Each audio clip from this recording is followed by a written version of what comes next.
And now, here's Dr. Mike.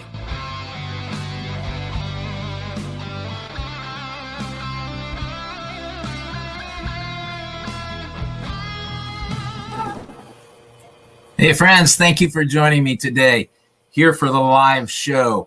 And I just want to give a shout out to Johnny Lee. He is a warrior, a mighty man of God, and he's a good sport too. He's not going to be able to comment tonight, and I know he's always on the show from his undisclosed location in Michigan. But he's not going to be able to comment tonight because Facebook slapped him with another Facebook jail for, many of you have experienced this. You make posts or you post statements that are 100% factually true, and Facebook seems to find a way to say, nah, we don't like that. So anyway, shout out to you, Johnny. Just keep right on charging ahead, man. Don't blink. I know he'll appreciate that. Anyway, a couple of housekeeping things before we invite Dr. Judd Burton. I am so blessed to have him on the show, and I'll share a little bit about how all that came about in just a minute. But September the 18th here in Lima, if you're anywhere in the vicinity, you'll want to join us. Saturday, September the 18th, we're having a one-day, all-day training seminar with Russ Dizdar and Tom Dunn. Russ Dizdar and Tom Dunn will be in Lima at Calvary Chapel, expelling the darkness. So we're going to be examining the dark, evil world of trafficking in all of its different manifestations. And it's not just a data dump. It's not information only. This is training. So this is going to equip you how to minister to people who have been victims of trafficking. And that's going to include those who have escaped SRA, satanic ritual abuse. They've survived to share their story. So I think that part of this end times harvest that is rapidly approaching, friends, is that we're going to have to be equipped, trained, ready, and able to minister to people with some very horrific testimonies, very horrific background and experiences. And right now, I'm saddens me to say this. I don't think the church is ready. I don't think it's prepared. Now, there are isolated pockets of believers who are doing the stuff. They are ministering to people who've had these traumatic experiences, but not enough. We've got to get up to speed in a hurry. So join us September the 18th, 9 a.m. We're starting bright and early. And there's more information on my website, thetransformingword.com, thetransformingword.com. And you can sign up for it there. In fact, just send me a note through the contact page there that you would like to attend. We would like to have a head count. There will be workbooks available for you. So September the 18th at Calvary in Lima, expelling the darkness. Then November the 5th, 6th, and 7th, we are going to be involved, Kathy and I, the Go Therefore conferences, the Transforming Word Ministry. We are going to be involved in the Hidden Day Prophecy Conference that's going to be at the Harvest Revival Center, November 5th through the 7th. And this conference really, for me, is just going to be truth-telling, what we're seeing in our world today, what we're seeing in America, and how that lines up scripturally, how we should not be surprised at any of these things that we're seeing. And it'll run the gamut. It's going to run the gamut. So L.A. Marzulli will be joining us. Dr. Andy Woods will be joining us. Pastor Billy Crone will be joining us. Author and pastor Jeff Kinley will be joining us. Doug Woodward will be joining us. Neil Peterson, David Paxton, Chris Taylor. I'll be speaking. And I apologize if I left anyone off that list. I think that's everyone that we've reached out to and asked to join us. But I do apologize if I've left it. I just wrote this down quickly before we went on the air. So join us. Information, by the way, will be available at Hidden Day. Hidden Day, Kathy, is it hiddenday.com, hiddenday.org? Do you know? Anyway, we've got time. I'll give that information to you pretty soon. So thank you, dear. hiddenday.com. Go there for more information. So my guest today, as I already mentioned, is Dr. Judd Burton. He's the founder of the Institute of Biblical Anthropology. Biblical Anthropology. Man, Kathy, you are right on it as usual. So there's the website, www.tioba.org. And we'll be talking about that and, really exciting what Judd is doing and his approach to educating the church, educating the believers today. Now, Judd's other website is burtonbeyond.com, and that's going to contain most of what he's doing, information and news. So Judd, thank you so much for joining me and welcome to the show. My pleasure. Thanks for having me. Well, it's a blessing for me. I have to say this, Judd, today, I went out to Lulu. You've got all your books available on Lulu. And folks, if you're not familiar with that, that's an alternative to Amazon. If you're sick and tired of Amazon, then and you're an author and you want stuff published, put it out on Lulu. There's my weekly. Your Lulu plug. Yeah, that's right. Amazon's so easy. I get it. I really do. Mm-hmm. It makes it so easy, but that comes with strings attached too. But anyway, Lulu. It does. I went out there today, folks. I kept it up. So let's see. Of course. Where did it go? Oh, there it is. So I went out today, Judd, and I ordered 1, 2, 3, 4, 5. I ordered 6 ebooks, guys. 6 ebooks. And listen to some of these titles. I mean, this stuff is powerful. Taboo, Magic, Spirits. How about that? How about Lives of the Necromancers? How about The Religion of Numa? How about The Book of Werewolves? The Paranormal Big Country? Myths of Greece and Rome. Folks, you have got to get out to Lulu and take advantage of what Judd has put out there. It is absolutely astounding, the information, because listen, you're not going to find this stuff anyplace else. Judd's doing the work, and so Judd, I appreciate everything that you're doing, and I want to circle back at some point in our conversation today. I'd like to circle back on your books, sure, and just mention them, and then have you give a rundown for our viewers of what each book, just a quick synopsis, because I know certainly there are going to be people that's going to pique their interest and they're going to want to get these books. So, but I have to ask, is Lulu the only place that they can get them, or can they get them through your site? Well, for right now, it is, like you say, I mean, Amazon's real easy, and I'm in the process of getting my titles transferred over, but I'm not going to leave Lulu because they're an independent operation. And, like you say, you go with the big corporations and there's going to be all kinds of strings attached to that. Mm-hmm. I would prefer to have my own little niche, and, for the time being, Lulu suffices as far as that concerns. Mm-hmm. Yeah, it would be nice. And Judd, I don't know, you've probably heard all the rumblings, and you keep your ear pretty close to the ground too. There has been talk, and Dr. Ken Johnson, in fact, asked me one time. He said, "What are we going to do when Amazon bans people like me and you?" Because you know what Ken Johnson puts out, and sure.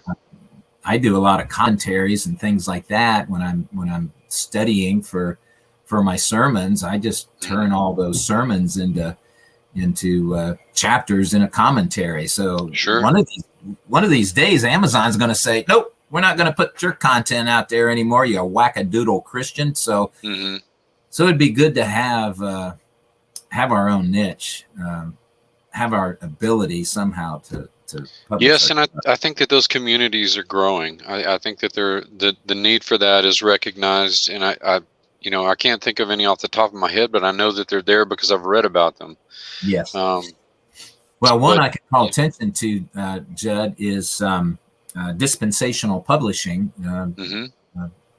Pastor Randy White runs that publishing company, and I don't think that he limits himself necessarily to just dispensational authors or topics or commentaries, things like that. So anyway, I'd like to circle back because you've got a lot of fantastic titles. It's just not being covered. So I failed to mention, and I apologize, Judd. Folks, Judd's PhD is in history from Texas Tech University. I've got a special place in my heart for historians because I love history. But Judd, I think it's fair to say, and you can correct me if I'm wrong, that most of our history books, they pick and choose, they leave out what we would consider, and many of our friends, mutual acquaintances, would consider to be very important historical information, especially as it relates to Christianity, Old Testament Israel, even pre-Israel. They kind of leave that stuff out. I think it's intentional. Today, we have history being rewritten and things being cast in a different light. And I know all the philosophical movements and postmodernism and you know all that stuff that leads to literary deconstruction. I get all that, but I still think that history books are sorely lacking today in things that students really need to learn and know. What's your take on that, Judd? Well, I mean, I'm in agreement. I've watched this sort of decline in textbooks, in particular. From being I was your conventional academic for 20 years, and I watched this steady decline in a cohesive narrative, one that was. I mean, it's always going to be biased and politicized, depending on who's writing it to some degree. But, historians are, or at least at one point in time, we were encouraged to keep, as much as we can, our biases in check when laying out the narrative. But that has been less and less the case, for quite some time. The last couple of decades, particularly the last decade, has seen a ramping up. Now, you mentioned leaving out big chunks of important, historical information.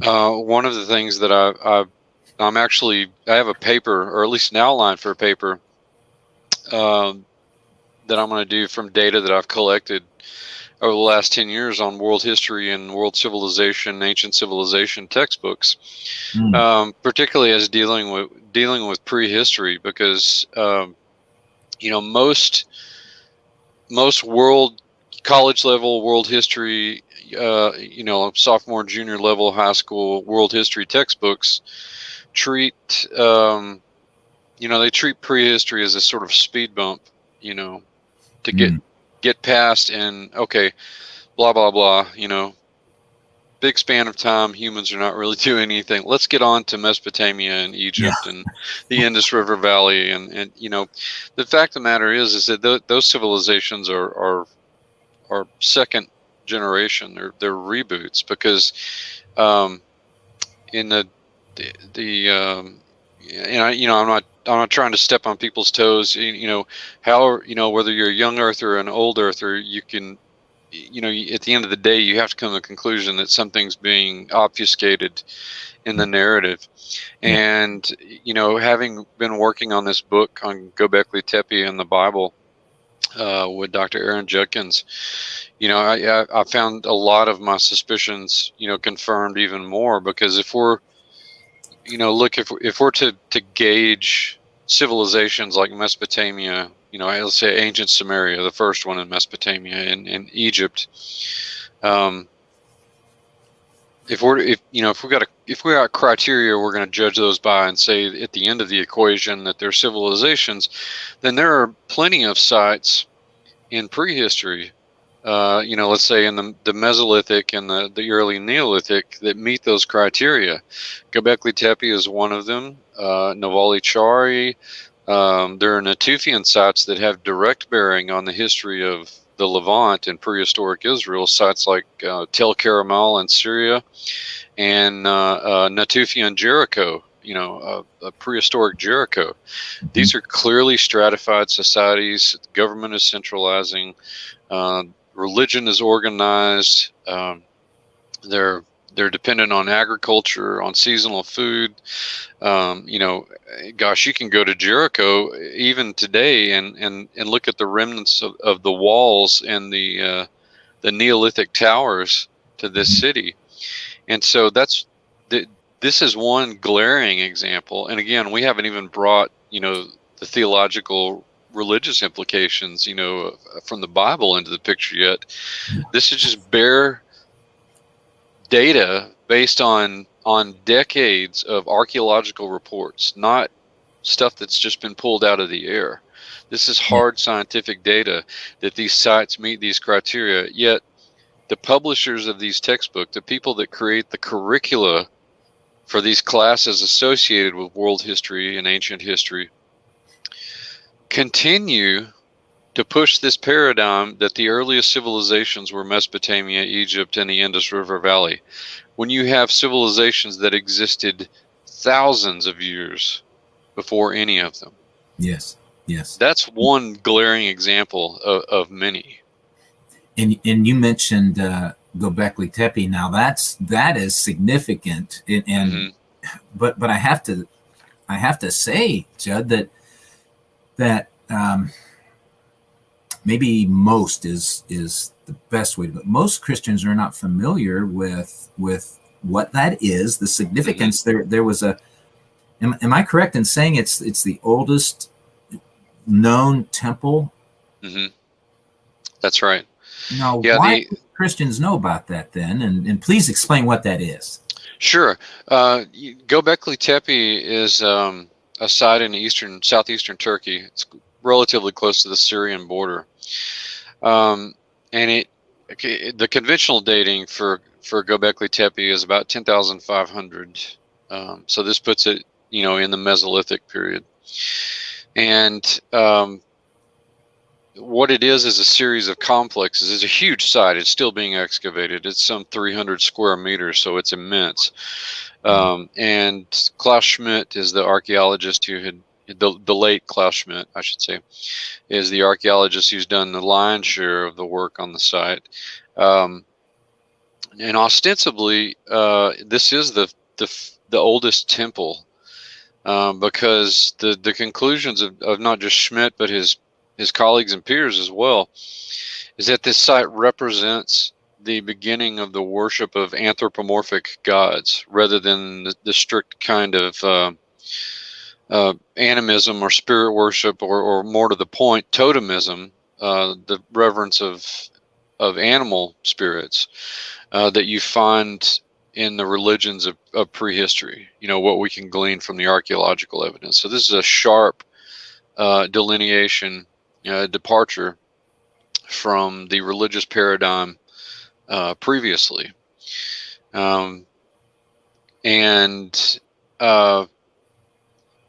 It's significant because what I used to tell my students is it's the paradigm that breaks the paradigm. We used to think that according to, Vera Gordon Child's Neolithic Revolution thesis, that agriculture was the necessary bedrock upon which civilization was built. Well, we find at Göbekli Tepe that it does meet those criteria that I mentioned a moment ago, but the entire reason for its being was religion. And not the religion came first. In other words, the impetus to build the temple structures, and agriculture was epiphenomenal of that. which makes Göbekli Tepe not only unique because it represents early civilization, but it goes further and says that in this case, religion is the bedrock, an ideological component of culture rather than agriculture is the basis for the activities, the presence at Göbekli Tepe. And I've been teaching about this site.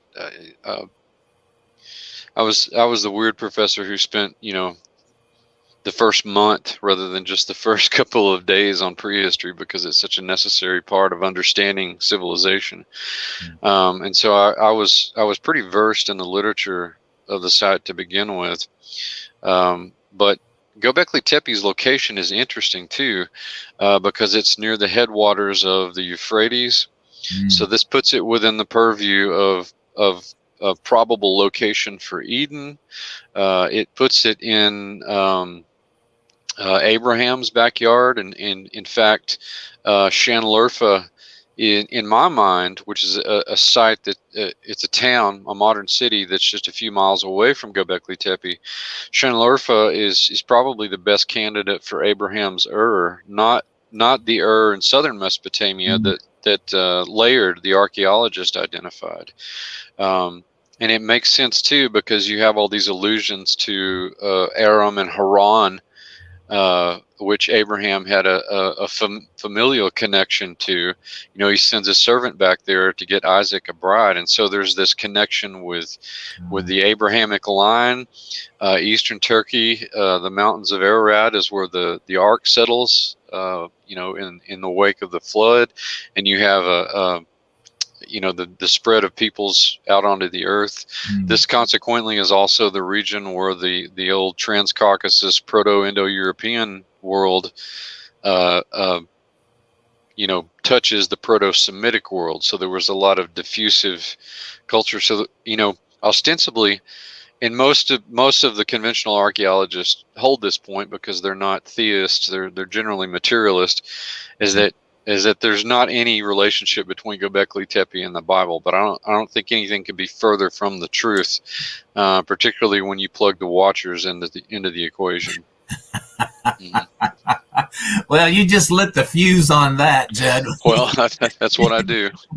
Yeah. When you mentioned the Watchers, it's like, okay, people I just sensed it. People just sat straight up in their chairs in their homes all over the place and said, "What?" Yeah. Well, Göbekli Tepe is, at least the later phase of it is roughly contemporary with sites like Natufi and Jericho in Israel, and I'm convinced this is the time frame that we're looking at, for the first of these Watcher incursions. Conceivably, it could have happened earlier. We're dealing with spans of time that we don't typically today, in terms of the lifespans of patriarchs and whatnot. But the imprint of the Watchers is there, particularly if we're to believe first the Genesis account, and then by proxy, the commentary that we get on this world from books like Enoch and Jubilees and the Genesis Apocryphon, the Dead Sea Scroll material, which sort of explicates and expands on this world, that the Watchers taught this combination of practical sciences and what was clearly occult, magical knowledge. Yes. And that seems to be at play in these places of high civilization in the Stone Age. These weren't just because of this influence. And I certainly talk about this, and I don't want to let too much of the cat out of the bag for the forthcoming book. But I gave a presentation. I've given a number of presentations on this, that these sort of cultural changes, drastic changes, don't happen in human societies without significant outside influence, a vastly superior, intellectually, materially, culturally outside influences. And that's just human societies. I think a good analogy would be the conquest of the New World by Spain, which is something that Jared Diamond talks about extensively in his book Guns, Germs, and Steel. That the apex, there were these distal causes that put the Spanish in a in a technologically epidemiologically superior position.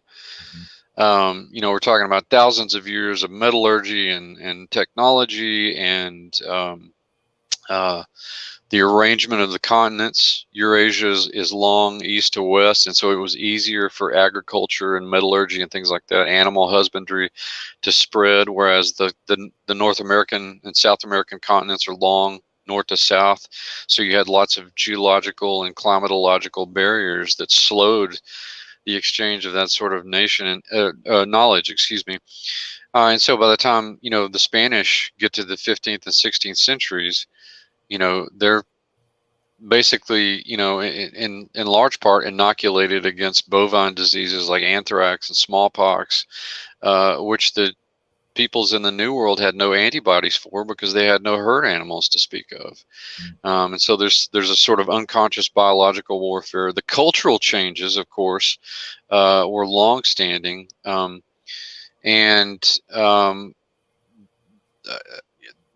The example that Diamond uses is the clash between Pizarro and the Incan king Atahualpa, but that's representative in general of the imperial powers coming to the New World, is that it had a decimating effect biologically, technologically, and culturally on the natives of the New World.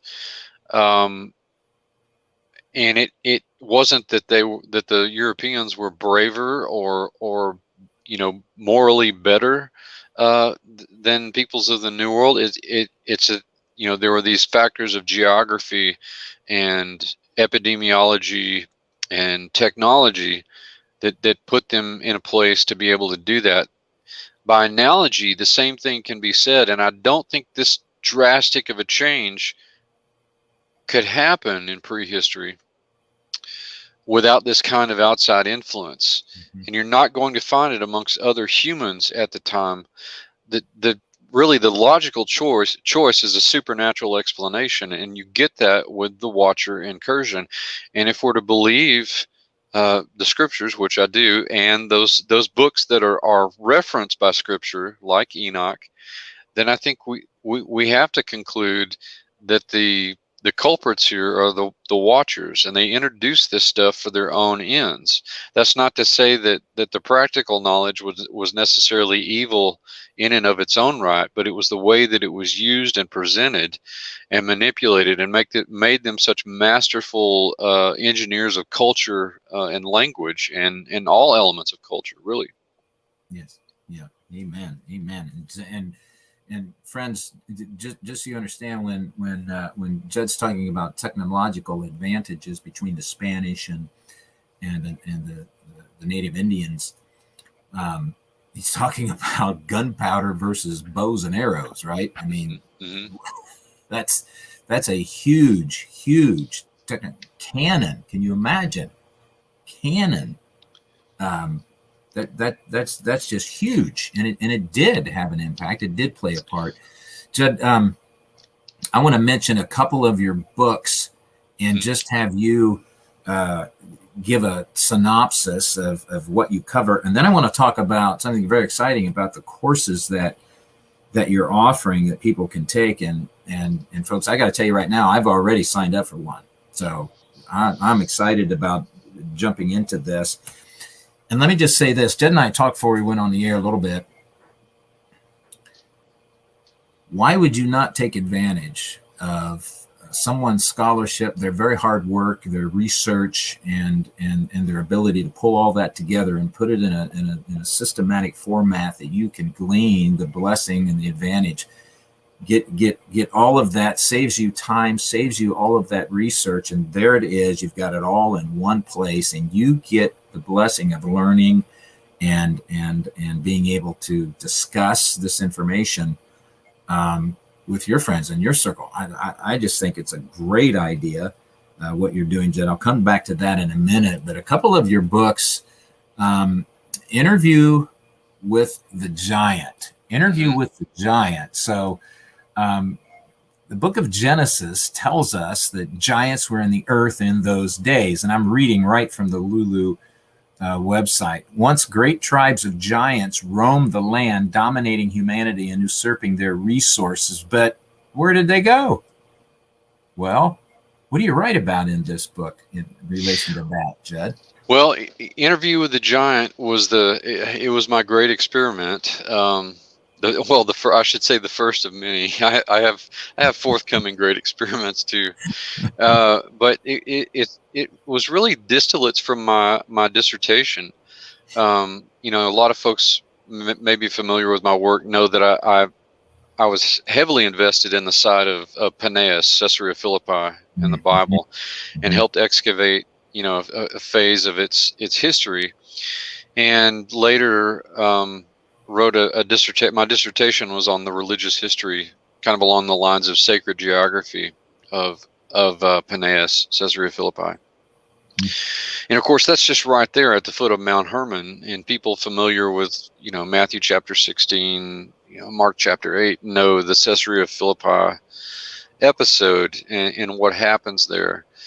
But because of that, I kept running into these questions. Inevitably, you're going to run into material about the Watchers and the Giants because Mount Hermon is there, and because of the stuff that Jesus says in these passages. And I just kept having questions that I couldn't really fit into the framework of my dissertation. So I would, make little sketches about, what these questions were, how I thought they needed to be addressed. Like I had time to write another book while I was writing my dissertation, but that in fact is what ended up happening because this kind of stuff was waking me up in the middle of the night. And so I did, and I didn't see anybody using anthropological methodology to address these questions. And although I'm primarily a historian, I have an extensive background in anthropology. My master's degree is in anthropology with archaeological training. And so I started looking to some authors that I had, without getting too diffuse, some authors like Ward Fowler and Moses Finley, who had done the same thing with the classical world. And I thought, I need to be doing this with the biblical narrative as it concerns the giants and all kinds of strange stuff.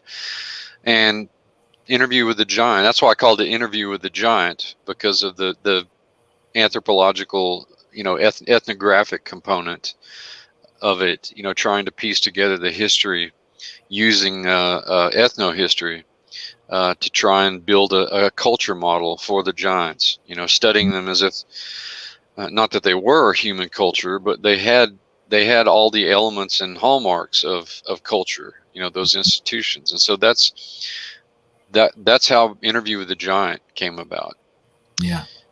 And so an ethnological digest of the biblical world, there you're attempting to help students of the Bible understand the text in an anthropological light. Now that sounds extremely interesting. That's right. Oh, well, it's it's basically set up in kind of dictionary format, but I gleaned information, as much information as I was primarily working from a number of Bible dictionaries, and gleaning what I could from every minute little tribal group, society, large empire, nation state, city state, all the ethnic breakdowns that I could possibly find, and I put them into this digest. So it's a really handy reference source if you want. If you hear about, it's all the ites and the eames, basically. You're going to find a lot of that stuff in there too, and the biggies too, like Egypt and Samaria and Assyria. You're going to find the larger ethnic conglomerates in there as well. Yes. So here's another one: the Nephilim dossier. It's a follow-up to your interview with the giant, but this really, well, you've got it phrased here, a science of giantology. Speak to Yeah, us about. a lot of the essays contained in the Nephilim dossier are either that they're either materials toward a science of giantology, or they're kind of supernatural geopolitics. They're like white papers for the sort of supernatural bracket that the world operates under as it relates to the Watchers and the Giants. And this issue of giantology, and specifically biblical giantology, is something that I've been working out over a number of years. It's one of the outlines for a book that I have. Basically working off of the logic that if we're to study this, again, using anthropological and historical models, if we're to study this topic, then it's going to be a discipline that needs its own parameters, its own literature, its own taxonomy, because you're dealing with living entities, and some innovations because you've got a supernatural factor to introduce in all of it. And so that's an example of one of the things that I do in the book. But I cover other things like a potential diaspora of giants in the early Iron Age out of the ancient Near East. Well, that, folks, I hope you grabbed a hold of what he just said, because that has great explanatory power for some of the well, people call them myths, where giants have appeared in other continents, shall I just say, other places. I'm going to have to get that one too, Judd. I can tell already. It never hurts to have another book. That's right. My background is testimony to that. That's right. Yep, absolutely. Well, let's shift over to your course offering. So this is through the institute. Is that correct, or is this? That's correct. Okay. Yeah. So I'm just going to read these programs off that you're offering, and then I'll let you talk about. How about this? I'll just mention them one at a time, and then I'll let you talk about them as briefly as at length that you would like. Okay. And then I would like for you to tell our viewers how they can take advantage of these. Where do they go? How do they sign up? And by the way, folks, if you want to reach out, Judd, can I give them your email? Absolutely. Okay. If you want to reach out to Dr. Burton, then you're going to email him, Professor Burton, Burton, at yahoo.com. Professor Burton at yahoo.com. If you're interested in any of these courses that we're going to talk about. So the first one is biblical anthropology. And let me just give this subject matter listing, the emphases that folks are going to find in biblical anthropology. You're going to look at Old Testament and a New Testament survey, biblical anthropology, biblical geography, biblical ethnology, biblical archaeology, religions of the biblical world, languages of the Bible, church history, demonology, 2 electives. Wow, that's pretty robust, Judd. Well, and that was the first program that I developed. It's kind of a comprehensive program of the material that I was initially wanting to put out, sort of having one foot in the conventional and one in the unorthodox, which is kind of where I operate most of the time. But yeah, it's designed to be not necessarily an introduction, because most of the students that are coming to me are not novices in terms of biblical literacy. Some are, and that's okay. I'm everybody is welcome. But I wanted there to be a degree of rigor, in these courses, because, sadly, in the conventional academy, that is sorely lacking, and you're only going to get a sort of postmodernized version,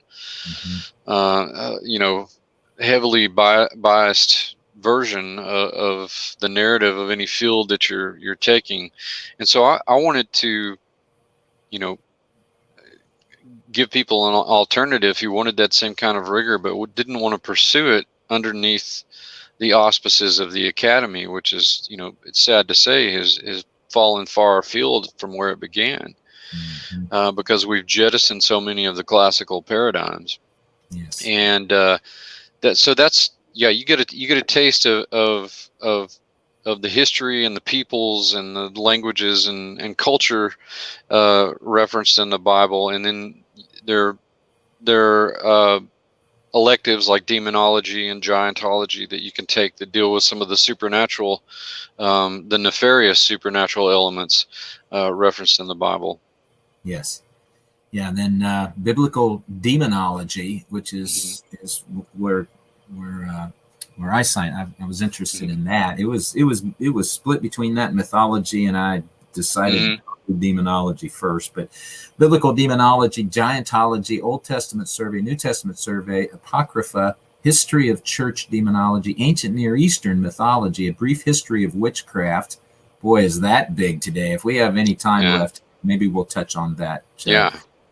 Witchcraft in the Bible. Man, it's all over the Bible, folks. Witchcraft is all over the place. Ethnodemonology, folkloric manifestations and mitigations, and deliverance, the lay and ministerial exorcist. Wow, folks, why wouldn't you want to study that? Well, you know, it's timely. And like I've been saying, you know, with my peers and, you know, anybody who will listen and the programs that I've been on, I don't think there's ever been a time in human history when this material has been more pertinent. Yes, because we're starting to see it play out in real time. The supernatural Cold War is drawing to a close. It's about to become, you know, unconventionally conventional, so to speak, very quickly. We're already starting to see that veil being teased right now, and that's just like the biblical anthropology program. That's the reason that I developed this demonology program. Yeah, and folks, I got to tell you something. If you think witchcraft is not out in the open, you're just not paying attention, because it is very much out in the open. We've quantifiably out in the open.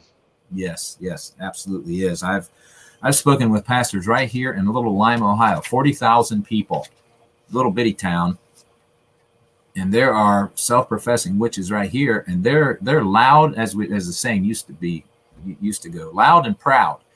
They want everybody to know they're a practicing witch. It's all over the place, folks. So then,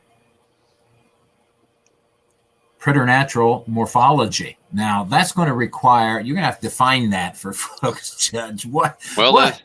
It's part of that taxonomy that I was talking about. That I've taken to calling that the Monsters 101 course, and it is a hot topic right now. There are a lot of people that have signed up for it, and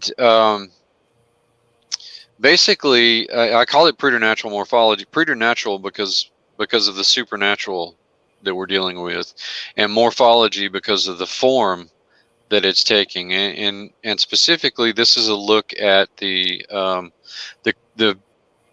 nefarious, evil, wicked creatures of folklore. Some of the more popular examples, like vampires, werewolves, ghouls, revenants, reanimates, zombies. You know, you get a smattering of these things, and you're looking at them with some of the standard books in the field. Again, you know, these things.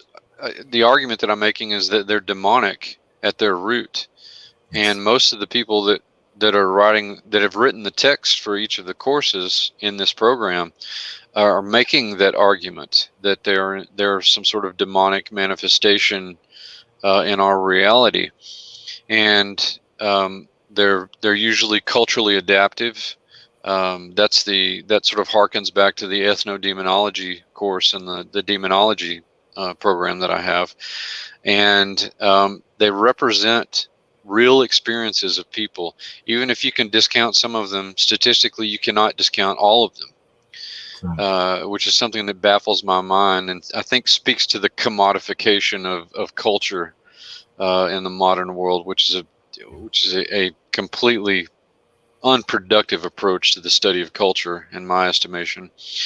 And so, yeah, I mean, it's this program pulls back the pop culture literary, veneer of all of these things, and looks at them at the folkloric, the biblical demonological level, and the text level as they show up. Because as the early modern period breaks, the irony of the Enlightenment period, the empiricism that comes out of it, is that now you have all these interesting quantitative tools to record these, and so you have army surgeons and clerics and attorneys and army officers making these accounts of these kinds of manifestations, not just in Europe but all over the world, really wherever there's literacy. Yes. Yeah. I may have just. And with the rise in the sightings of cryptids today, like dogmen and skinwalkers and werewolves and Bigfoot and you name it, we're trafficking in the same kind of manifestations, and those things are on the rise. And again, that's why I say it's never been more timely and important to study these topics through the lens of the Bible. Yes, amen, Judd. So I was going to say I think I just reshuffled what I might want to do next. So that's your prerogative. You're allowed to do that. That's right.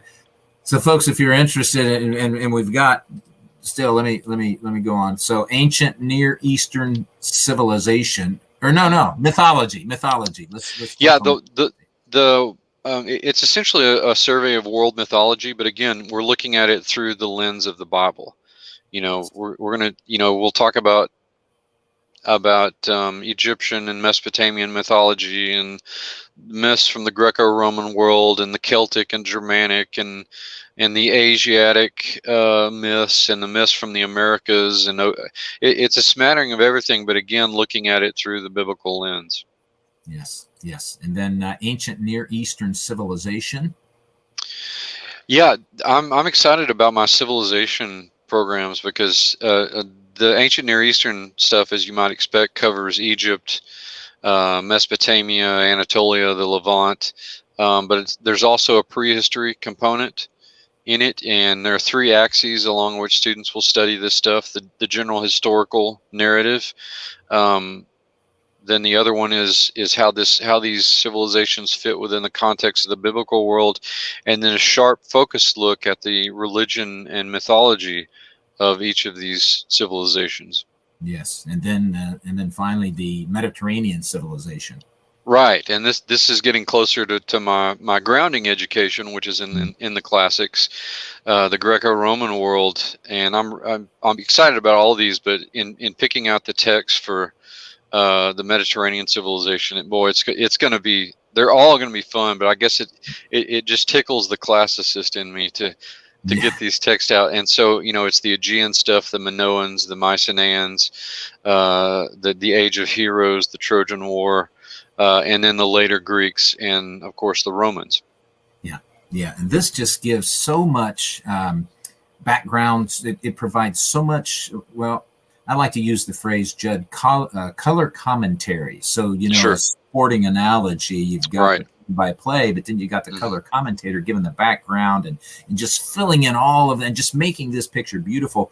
That's exactly what you've got in all of this to help folks understand the scriptures better, more effectively, efficiently, and of course for their own ministries, right? Certainly. Yeah. Absolutely. Yeah, but I mean, let's face it, and Mike, you and I have talked about this in correspondence, I think, before, that it's going to, and I think you alluded to this at the beginning of the program, it's going to take a different kind of minister. Yes. For this age, because we're entering a time when people likely will start to see those things that make men's hearts fail. Yes. And my whole purpose in bringing this, of course, first to the church, but to anybody who's interested. Is that I'm my goal is to equip people, with some sort of frame of reference Yes. for what's down the pike, and maybe not very far down the pike. Yes. Yeah. I would even go so far, Judd, to say that this is I would view what you're doing as part of discipleship. So ministry leaders should approach it this way, and pastors, those of you who have joined us today for this conversation, I would encourage you to get this out in front of your people, encourage them to sign up for it. I know you don't have time to teach this, and this is no slight to you. This is not a criticism at all. Mm-hmm. I don't think that you're qualified to teach it at the level and the depth because that Judd does. He's done this. This is his wheelhouse. It's not our wheelhouse, most of us as pastors. So we need to take advantage of this. Now, some folks, Judd, and again, if you're interested, contact Dr. Burton. You can. The email is Professor. Thank you, Kathy. Man, all I have to do is start saying it, and it pops up on the screen. She's on Johnny on the spot. She's on it, Judd. So Professor Burton at yahoo.com. If you're interested in any of those or anything else, you can go to Judd's website. It's burtonbeyond.com. Check out everything that's on the website and correspond with Judd that way if you're interested. And I would encourage you to do that. Who knows? If you do that, maybe your pastor will let you teach something in your church related to what you've learned. I think that'd be fantastic. Now, Judd, we've got about 6 minutes left. Mm-hmm. Here's the 800-pound gorilla in the room, because I know there's probably somebody out there that's saying, hey, all this sounds fantastic. It's wonderful, but why does any of this matter? Now, I think the answer to that is obvious, but how would you respond to somebody who says, why do I need to be studying any of this? Can't I just study my Bible? Mm-hmm. Well, for me, we've been circling back to some things, and for me, the answer circles back, and I can answer that with 2 words: Caesarea Philippi. If you want, again, if Jesus is to be our exemplar, I think that's pretty well stated. We're to follow, his lead in ministry, and so much of it dealt with the demonic. There's argument to be made that half of what he did dealt directly, and in this episode at Caesarea Philippi, it's just a few verses, but it's the backdrop. It's the location that Jesus chooses to say, yeah, I'm the Messiah. And upon this rock, I'll build my church, with Mount Hermon looming there. I think that's a play on words with Peter's name, but I don't think he's referring to Peter there.